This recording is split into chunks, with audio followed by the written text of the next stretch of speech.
కౌన్సిల్లో రాజీనామా చేసిన తర్వాత మాట్లాడతానండి. అని ప్రస్తుతం ఏంటంటే గద్దె రామ్మోహన్ గారు మా ఎమ్మెల్యేగా నేను ఇక్కడ 11వ డివిజన్ కార్పొరేటర్గా నిల్చున్నాను.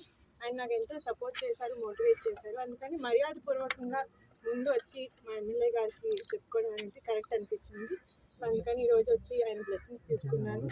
అలాగే ఇప్పుడు వెళ్ళి మన కార్పొరేషన్లో మేయర్ గారికి రాజీనామా సబ్మిట్ చేస్తున్నాను. తర్వాత వెంటనే టీడీపీకి రాజీనామా చేయడం జరుగుతుంది.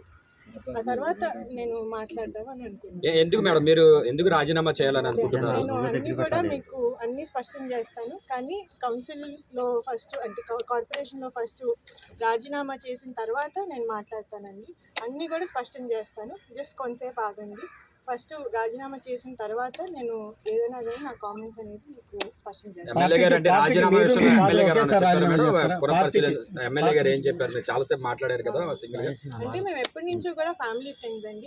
నేను ఎప్పటి నుంచో చిన్నప్పటి నుంచి ఆడుకుంటూ ఉంటాను. వాళ్ళ ఇంట్లో పెరిగిన మనిషిని నేను. సో అందుకని ఈరోజు ఏంటంటే ఇది ఒక చాలా మేజర్ స్టెప్ నేను తీసుకోబోతున్నాను కాబట్టి. అలాగే నా పొలిటికల్ జర్నీలో కూడా గద్దె రామ్మోహన్ గారు నన్ను చాలా బాగా సపోర్ట్ చేశారు, మోటివేట్ చేశారు. ఇక్కడ మా ఈస్ట్ కాన్స్టిట్యున్సీలో మేము కార్పొరేటర్స్ అందరం కూడా ఆయనతో పాటు చాలా బాగా పనిచేసాము.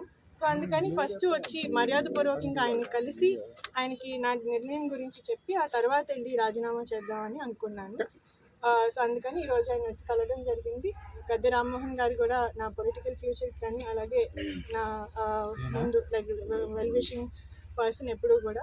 సో అందుకని ఆయన ఆల్ ది బెస్ట్ చెప్పి ఇంకా ఎప్పుడు కూడా మేము ఫ్యామిలీ ఫ్రెండ్స్. సో అందుకని ఆ రిలేషన్ అనేది ఎప్పుడు కంటిన్యూ అవుద్ది. మేము పార్టీలో ఉన్నా లేకపోయినా కానీ మా ఏవైతే మా మధ్యన ఒక మంచి రిలేషన్ ఉందో అది కంపల్సరీ కంటిన్యూ అవుతుందండి. నేను ఎందుకంటే చిన్నప్పటి నుంచి ఆయన నాకు ఒక అంకుల్, ఒక శ్రేయోభిలాష్ కాబట్టి. సో నెక్స్ట్ జరగబోయే నెక్స్ట్ స్టెప్స్ ఏంటనేది కంపల్సరీగా నేను కౌన్సిల్ బయట మాట్లాడతాను.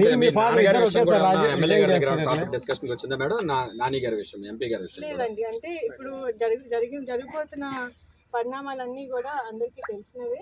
సో స్పెషల్గా దాని గురించి మా మధ్య డిస్కషన్ రాలేదు. నేను జస్ట్ ఆయనకి థ్యాంక్స్ చెప్పడానికి వచ్చాను. ఎందుకంటే నన్ను బాగా సపోర్ట్ చేశారు. ప్లస్ నాకు ఫస్ట్ నేను క్యాండిడేట్గా నుంచున్నప్పుడు ఆయనే నాకు బీఫామ్ ఇచ్చారు పార్టీ తరఫు నుండి. అందుకని ఫస్ట్ ఇక్కడికి మర్యాదపూర్వకంగా ఆయన కలవడమే కరెక్ట్ అనిపించింది. రాజీనామాల విషయంలో మీతో ఏం చెప్పారు? చెప్పారండి, కట్టసీగా మిమ్మల్ని ఒకసారి కలిసి వెళ్దాం, మీరు నాకు ఎఫెక్షన్ గా సీట్ ఇచ్చారు, నాకు కోఆపరేట్ చేశారు, ఇవాళ కొంచెం కొన్ని పరిస్థితులు రాజీనామా చేద్దాం అనుకుంటున్నాను, ఒకసారి చెప్పి వెళ్దామని ఇచ్చారు. అంతే, ఆల్ ది బెస్ట్ అని జాగ్రత్తగా ఉన్నాం.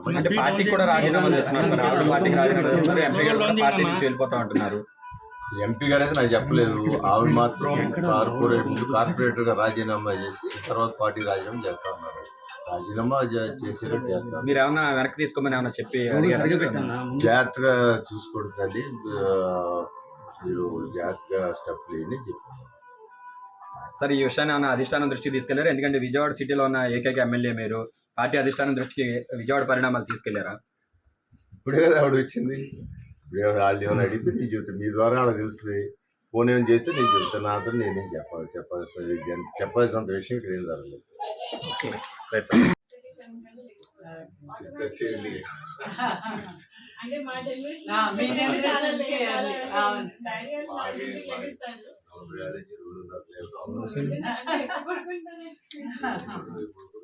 తీసుకోండి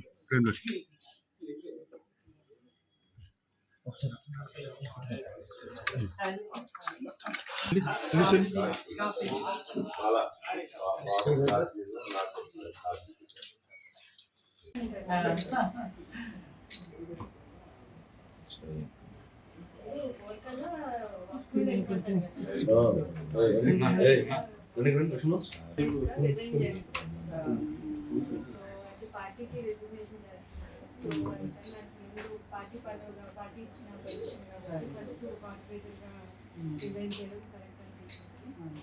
మన అంకుల్ సపోర్ట్ చేసింది కాబట్టి బీఫామ్ ఇచ్చిన